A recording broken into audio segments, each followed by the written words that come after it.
You're watching BBN Tonight on your official UK sports station, LEX 18.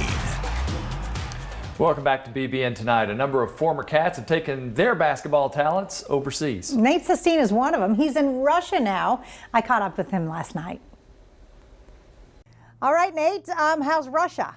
That's not a question I thought I'd be asking, but how is Russia? Yeah, it's going great. It's a little cold and a little rainy here. It's late at night, so I'm not walking around right now, but the city that I live in is actually very, very beautiful. And there's like a little walking street, that's what they call it, out in front of my hotel room, where there's like shops where you can go get coffee, get food. There's like little electronics stores, little restaurants, all sorts of things. And then if you like go down the hill from my hotel room, across the bridge is where our practice gym is. So I kind of have it mapped out that I leave at a certain time, I can get to the gym at a certain time, and I got my routine down. Is it lonely, or have you made, friends on the team? Are people, is everyone on your team kind of from the States? It is pretty lonely. Like I said, I'm in a hotel room right now. My contract is different. I signed to replace a kid who got hurt, so I'm not here for very long. And so being in a hotel room by yourself, you wake up, you go to practice, you come back, you take a little bit of time, and then you go back to practice. But like when you're in here by yourself, it's pretty lonely. But I have made some friends on the team. There's 2 Americans other than me, and then one guy who's from France, but he went to school in America, college in America, so he speaks English pretty well. And then everybody else is Russian. So I'm learning a little bit. It's a hard language to learn, and I feel bad for them. They know 3 or 4 languages to be able to speak with all their teammates. So it's very impressive. How is the basketball? Are there do people get excited about it? Are there fans at your games, or due to COVID, is there not? How is it over there?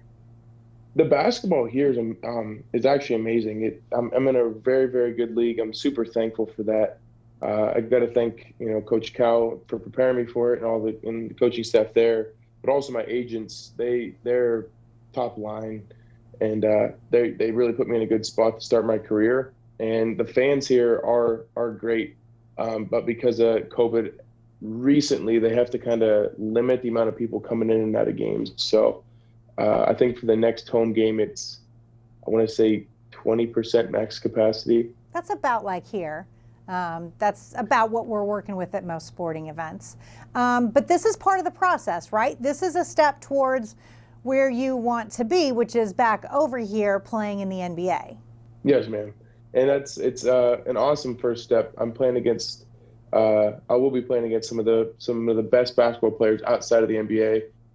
Some of the teams in the league that I'm playing in are in the Euro League, which is like the next step down from the NBA. So that's great for me to be able to compete against those guys. A lot of ex-NBA players. And I'm pretty sure Alex Poitras is in this league as well. So I'll get to end up playing him before I leave.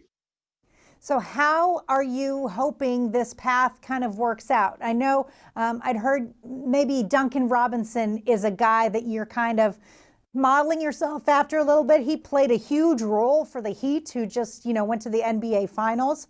And you might have a similar skill set. I think he's a guy that a lot of people should look to. He has a very unconventional journey.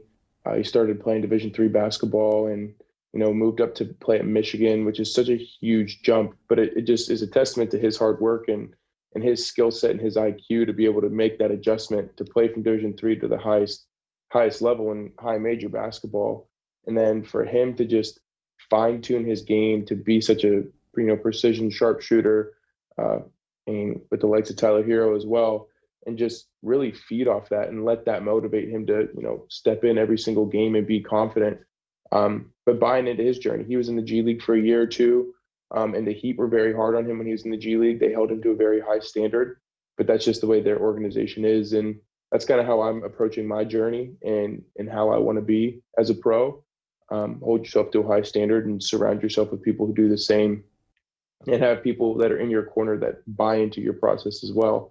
And I've done just that. Does it still sting that you didn't quite get to finish things out here? Yeah. I think about it probably more often than I should. I know I'm almost a year removed from it. But even just thinking about it, a little bit over a year ago, I moved in.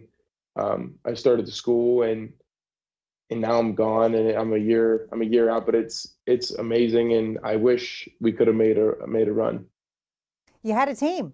You had a team that now, looking back, you looks like could have really made some noise.